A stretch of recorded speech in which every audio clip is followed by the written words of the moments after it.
Okay guys, it's been an abnormally warm winter this year. I feel like I played my cards pretty well this year, or I got a little lucky. I kept hearing all this talk about an El Nino winter, so I ended up hauling in mostly all softwoods for this winter, and it's worked out very well for us this year. And then we have a bunch of harder wood stashed in our whole housings out here, and the plan was to bring this in somewhere in January, February as we approach our colder months. However, with this warmer weather, well, instead of getting snow, we've been getting a lot of rain. So normally I tarp my firewood in the fall. This year I got a little lazy. I even had gone out and purchased a tarp. I just didn't get it on there. And now it's kind of coming back to bite me in the butt a little bit. I was hauling some of this wood in, and with some of the recent rains, I noticed that some of the wood was a little bit wetter. However, when you get rain on firewood, it usually dries out pretty quick as long as the wood is seasoned. So I wanted to share a few tips with you guys on how we kind of help dry out this wood to get better burns and easier to start fires. So keep in mind, if you go out and cut a green tree, this isn't going to be some miracle solution for you. However, if your wood's pretty close but it's just not quite dry enough, some of these tips will definitely help out. So we try to keep a 2-week supply of firewood in the house. There's a couple reasons for this. One, wood heat is a very dry heat. In fact, a lot of times we have to run a humidifier during the winter months because it gets so dry.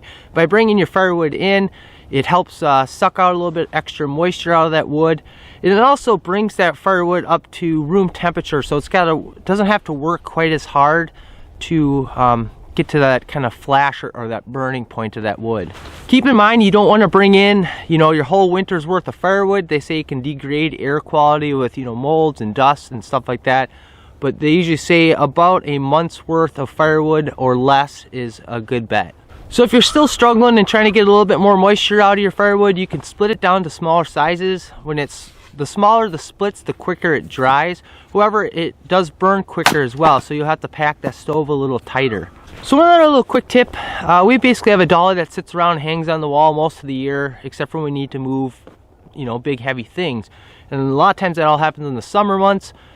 And during the winter months, a lot of times we'll pull that dolly down and we'll stack some firewood on it. This gives us kind of the ability to move that firewood around very quickly and easily, so we can roll it up pretty close to our stove to help give it a little extra drying before it goes in.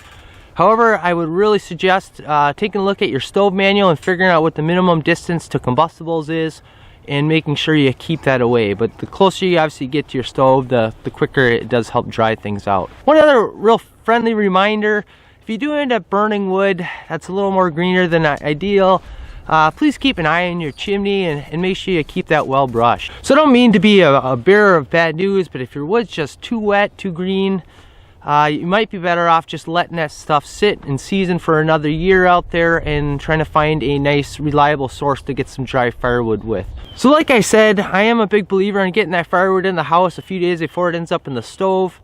A lot of these tips are not miracle workers, but I do think they go a long ways in having easier and better burning fires, and just wanted to share some of them with you. So hope you guys enjoyed the video, and we'll see you on the next one. Thanks for watching.